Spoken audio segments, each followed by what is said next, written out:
खुरापाती। अरे आज बात करेंगे, I will not consider that. सबसे पहले हम पढ़ रहे हैं इलेक्ट्रोकेमिकल सीरीज की एप्लीकेशन। कुछ एप्लीकेशन तो पिछले क्लास में ही बता दी थी। लास्ट एप्लीकेशन समझा भी दी थी ना बाकी के एप्लीकेशन, या बाकी है समझना? बताओ। एक और बार समझाएं, कोई बात नहीं, बस तुम एक काम करो, मुझे एप्लीकेशन अपने हेडिंग बता दे जो मैं पूरा समझाऊंगी, एक्सप्लेन करती हूँ। आवाज नहीं आई। Relative strength of oxidizing and reducing agent. Electrochemical series में हमने ये पढ़ा था, बीच में हाइड्रोजन था जिसकी रिडक्शन पोटेंशियल यानी ई वैल्यू 0 थी। बाकी ऊपर जो एलिमेंट्स थे उन सब की वैल्यू किसमें थी? पॉजिटिव। यहाँ पे 2 अराउंड कुछ वैल्यू थी, ऊपर फ्लोरीन था, है ना। नीचे सबसे हमने पढ़ा था लिथियम, जिसकी वैल्यू माइनस का 3.05। ठीक है। हमने ये पढ़ा था जैसे जैसे हाइड्रोजन से ऊपर जाते जाते हैं तो स्ट्रॉन्ग ऑक्सीडाइजिंग एजेंट होते जाते हैं, और हम लोगों ने ये एक्चुअली फॉर्मूला की हेल्प से जाना था। एक फॉर्मूला होता है ईएमएफ यानी कि ई नॉट सेल, जिसका फॉर्मूला होता है E naught of R minus E naught of O. R यानी रिडक्शन एंड ओ यानी कि ऑक्सीडेशन। हमेशा रिडक्शन वाली वैल्यू ऑक्सीडेशन वाली वैल्यू से ज्यादा होनी चाहिए, तभी हमारा सेल बनता है। तो जितनी भी प्लस में वैल्यू है, जितनी भी ऊपर की तरफ वैल्यू जा रही है, वो सब रिडक्शन करेगी। अगर मैं इसको या इससे ऊपर भी एक नेगेटिव वैल्यू को देखूं, बताना इसके ऊपर नेगेटिव वैल्यू क्या है? बोलो जल्दी। अच्छा, बुक नहीं खोली हुई है। -2.93 इधर देखो बच्चों। अगर इन दोनों की बात करें तो इनमें से हायर वैल्यू कौन सी है ज्यादा? ये है ना, ये बड़ी वैल्यू और ये छोटी वैल्यू। अगर हम इन दोनों का सेल बनाएंगे तो इसको रखेंगे रिडक्शन वाली साइड, इसको रखेंगे। तो रिडक्शन में भी अगर मैं आपको दो वैल्यूज दूं, मैंने पूछा इन दोनों में से कौन रिडक्शन करेगा, तो आप वो बताओगे जिसकी वैल्यू ज्यादा है। तो फर्स्ट आपकी जो एप्लीकेशन थी वो यही थी कि आप रिलेटिव स्ट्रेंथ पता लगा सकते हो वैल्यूज को देख के कि कौन रिडक्शन करेगा और कौन ऑक्सीडेशन करेगा। What was the second application? Calculation of EMF. EMF समझ में आ गया। ईएमएफ के लिए ई नॉट आर और ई नॉट ओ चाहिए, और ये वैल्यूज कहां से आती है? हमेशा टेबल से। Next, to predict whether the cell is working और नॉट। हाँ, यही है। अगर आपने ईएमएफ को कैलकुलेट किया और अगर आपका ईएमएफ क्या आ रहा है? पॉजिटिव, तो इसका मतलब सेल काम करेगा। और अगर ईएमएफ नेगेटिव आ गया तो इसका मतलब सेल काम।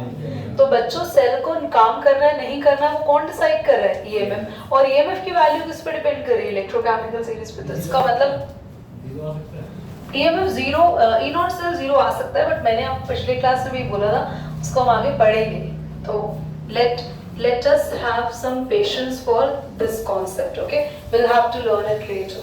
Last one जो मैंने अभी आपको लिखवा दिया डिटेल में, उसको समझो। To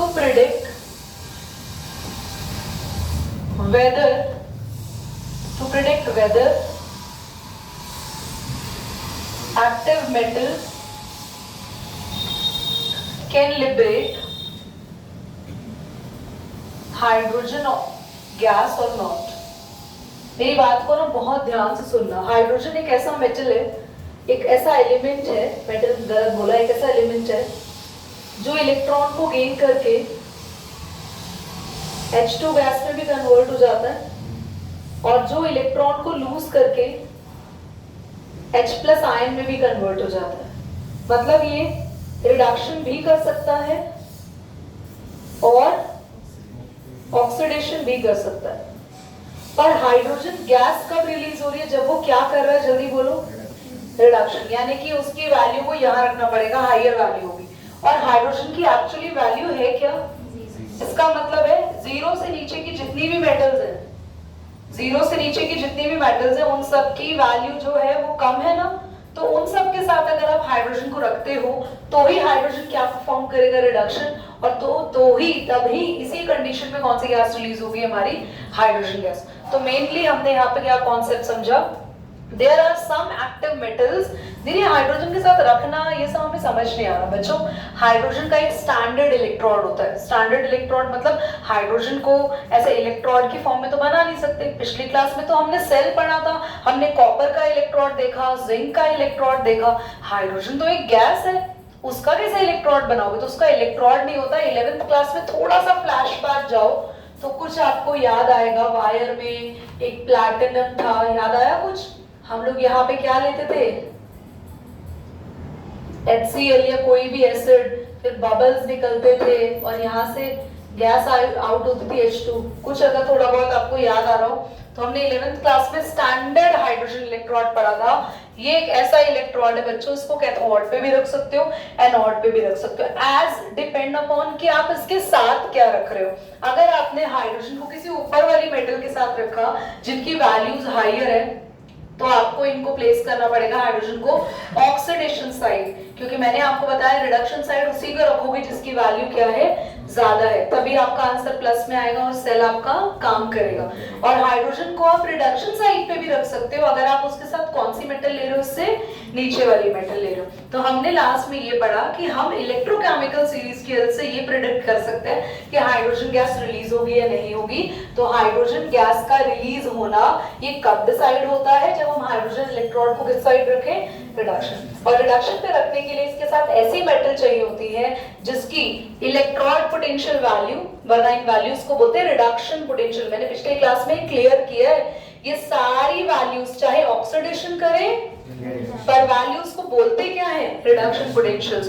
ये सारी रिडक्शन पोटेंशियल वैल्यूज में से हम ये प्रेडिक्ट कर पाए कि हाइड्रोजन गैस कब निकलेगी, जब वो किन एलिमेंट के साथ अपने आप को पेयर अप करेगा, अपने बॉटम वाले एक्टिव मेटल्स के साथ अपने आप को पेयर करेगा। यानी कि इसके साथ इनमें से कोई भी मेटल उठाओ, फॉर एग्जांपल लिथियम उठा लो, तो लिथियम को रखना पड़ेगा हमें ऑक्सीडेशन, इसको रखना पड़ेगा रिडक्शन, और आराम से कौन सी गैस लिबरेट होगी, hydrogen. Is that clear? Okay class हम आते हैं नर्स्ट इक्वेशन को सीखते हैं। नर्स्ट इक्वेशन क्या है पहले समझो बच्चों। मैंने अभी ईएमएफ का फॉर्मूला लिखा था, तो आप E नॉट R यानी reduction value minus oxidation value को करके ईएमएफ कैलकुलेट कर लेंगे। जल्दी बोलो। पर स्टूडेंट्स अगर मैं बोलूं कि मुझे E नॉट सेल कैलकुलेट नहीं करवाना,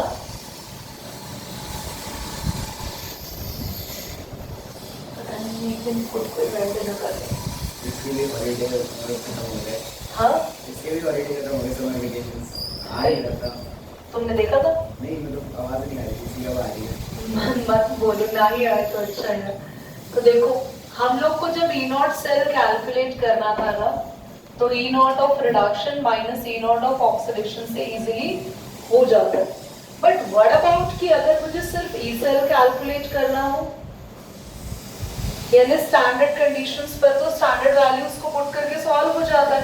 पर अगर स्टैंडर्ड कंडीशन में कैलकुलेट नहीं करना तो E सेल को कैलकुलेट करने के लिए हमें नर्स्ट इक्वेशन को यूज करना होगा। मैं आपको नर्स्ट इक्वेशन एक्चुअली उसकी कोई डेरिवेशन नहीं है आज सच ही, बट मैं फिर भी बताऊंगी कैसे बनी, और लास्ट में जो इक्वेशन आएगी आपको उसी को फॉर्मेट को यूज करना है। ठीक है, सबसे पहले हम एक सिंपल सा, आपको याद होगा पिछली क्लास में हमने सेल पढ़ा था, नहीं ये कुछ नहीं लगाया था हमने बेचारे में, ये आपको याद है जिंक है एंड दैट इज कॉपर। यहाँ पर ऑक्सीडेशन हुआ था, या फिर हम बात करें एनोड पे हमारा जिंक था, और रिडक्शन साइड पर कौन इन्वॉल्व था बच्चों? Cu 2 इलेक्ट्रॉन गेन करके, Cu2 प्लस 2 इलेक्ट्रॉन गेन करके, कुछ याद आ रहा है? ये हमारा था। अब हमने सेल रिप्रेजेंटेशन क्या करी थी? Zn चेंज हुआ था, Zn2 प्लस, ठीक है। आपको निकालना है ई सेल। ई सेल के लिए आपको चाहिए होगा E of R minus E of O। Not नहीं है, ये नॉट नहीं है। नॉट का मतलब नॉट अगर होता ना ऊपर तो इसकी की वैल्यू को सीधा किस में से देख के पुट करते हैं, टेबल में से। अब हमें क्या करना पड़ेगा, ER निकालना पड़ेगा। रिडक्शन कौन कर रहे हैं बच्चों, जरा बताना तो।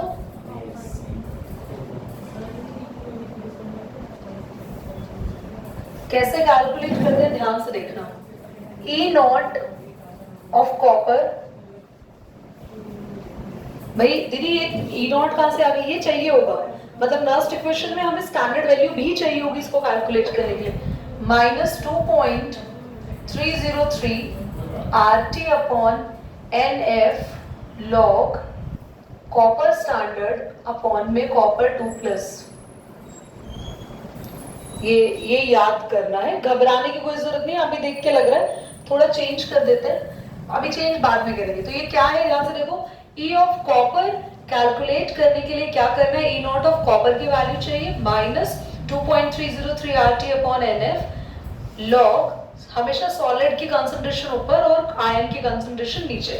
सॉलिड की कंसंट्रेशन को बाद में हम 1 मान लेंगे, सॉलिड को हम कंसीडर नहीं करते, तो हम इसको क्या लिखेंगे, E of copper 2+ copper, E naught of copper 2+ copper -2.303। एक मिनट, R की वैल्यू भी लिख देती हूँ 8.314, टेम्परेचर 298, F की वैल्यू 96500। ये सारी वैल्यूज को पुट करने पे हमारे पास बनता है, इसका है 0.059 I think, if I am not, yes हाँ 0.059 अपॉन में n होता है कितने नंबर ऑफ इलेक्ट्रॉन का लॉस और गेन हो रहा है, 2 लॉग, ये कॉपर 2+ की जगह आ जाएगा।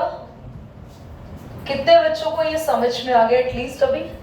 ये हमने किसकी वैल्यू निकाली है, रिडक्शन की। अभी हम ऐसे किसकी वैल्यू और निकालेंगे, जिंक से क्या जा रहा है, तो हम यहाँ लिखेंगे E not value of zinc से लेके बाकी सारा सेम,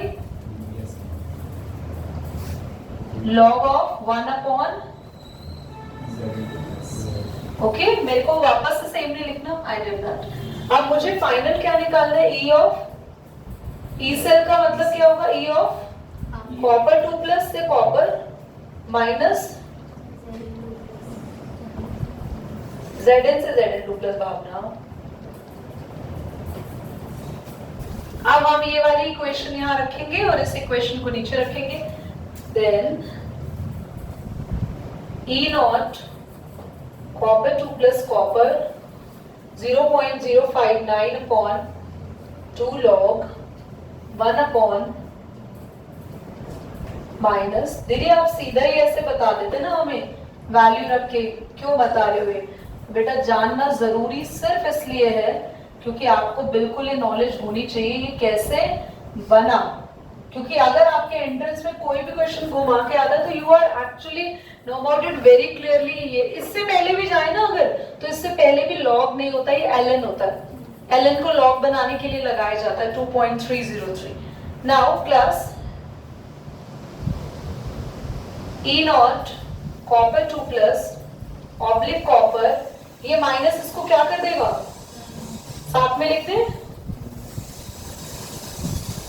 अब बच्चों एक छोटी सी बात पे ध्यान देना, माइनस माइनस, तो ये वाली वैल्यू और ये वाली वैल्यू में से ये प्लस का हुआ, और ये मैं एक काम करती हूँ,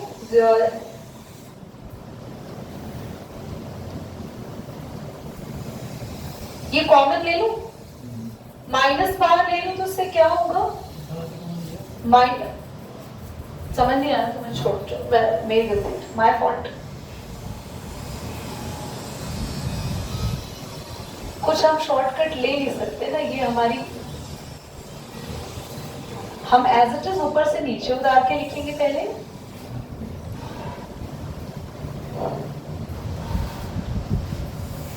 अब आपको समझ में आया बेटा, हमने जैसे माइनस अंदर गया, ये नेगेटिव का हो गया, ये पॉजिटिव का हो गया। नेगेटिव वाले भाई साहब को इसी के साथ भेज दिया, और ये बेचारा नेगेटिव वाला यहाँ पे, वो प्लस वाला यहाँ गया। ठीक है, अब इसको क्या लिख सकते हो, जल्दी बोलो, E not cell, very good, क्योंकि ये दोनों की क्या सी वैल्यूज है, स्टैंडर्ड वैल्यूज। कुछ कॉमन ले लें, नेगेटिव कॉमन लेंगे तो ये वाला प्लस का हो जाएगा, और ये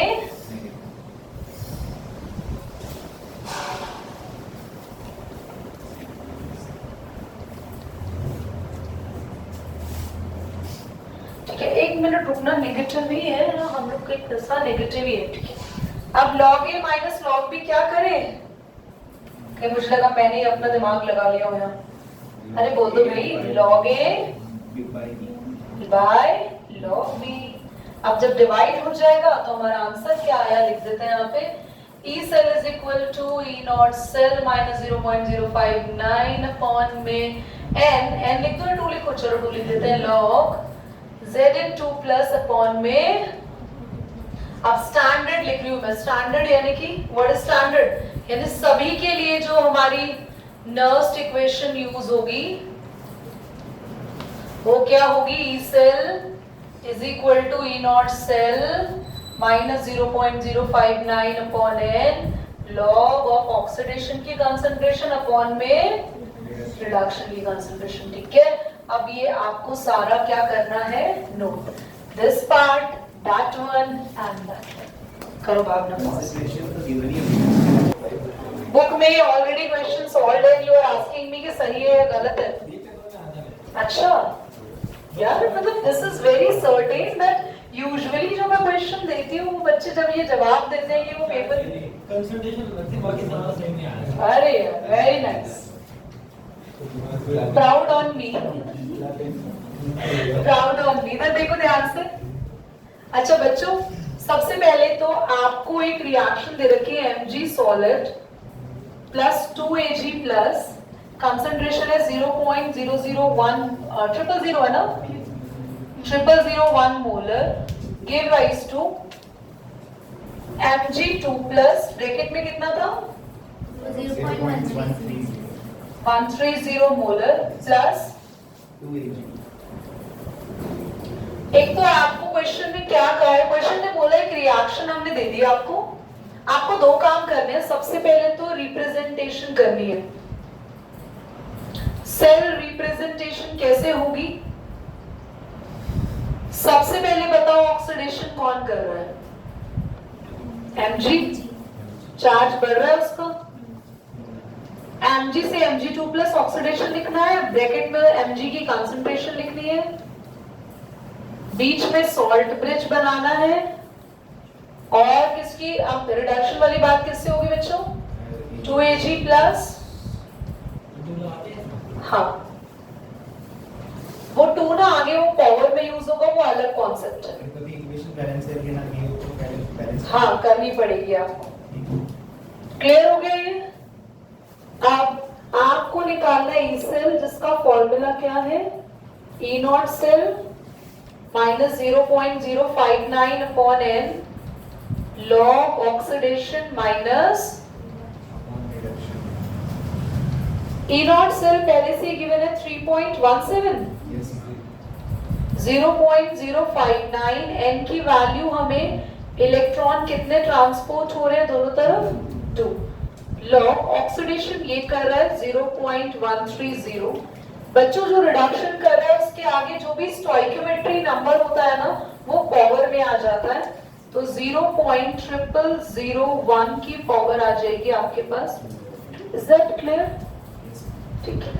जब तक लॉग नहीं लेंगे अपनी बुद्धि मत लगाना, कुछ बच्चे इसका एलसीएम ले लेते हैं, ऐसे बच्चों को तो ना 31 तोपों की सलामी देनी चाहिए। ये इसका जब तक ये लॉग वैल्यू के साथ सॉल्व नहीं होगा तब तक एलसीएम नहीं लेना, समझे?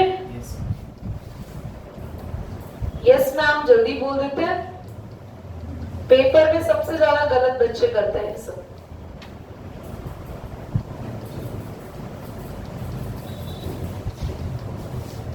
कितना आएगा ये, नेग्लिजिबल कहां से है डार्लिंग, नहीं, no negligible at all.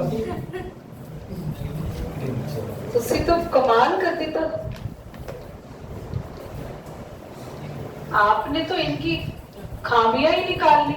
Negligible आएगा 1 2 3 4 5 6 7 8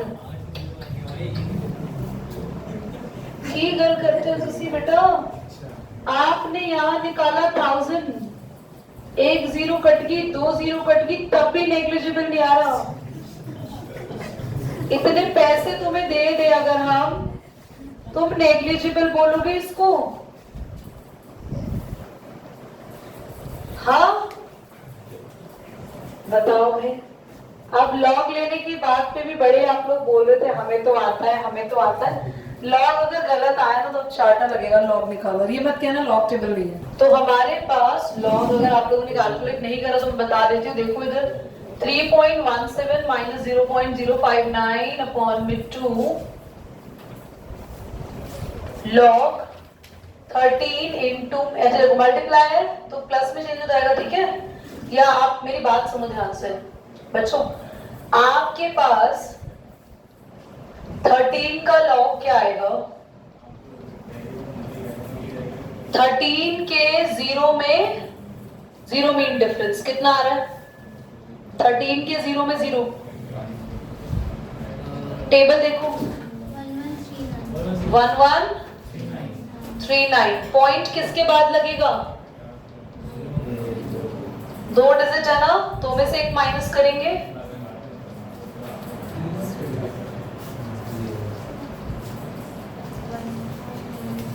वन पॉइंट 139, 6 आगे आ गया, लॉग 10 की वैल्यू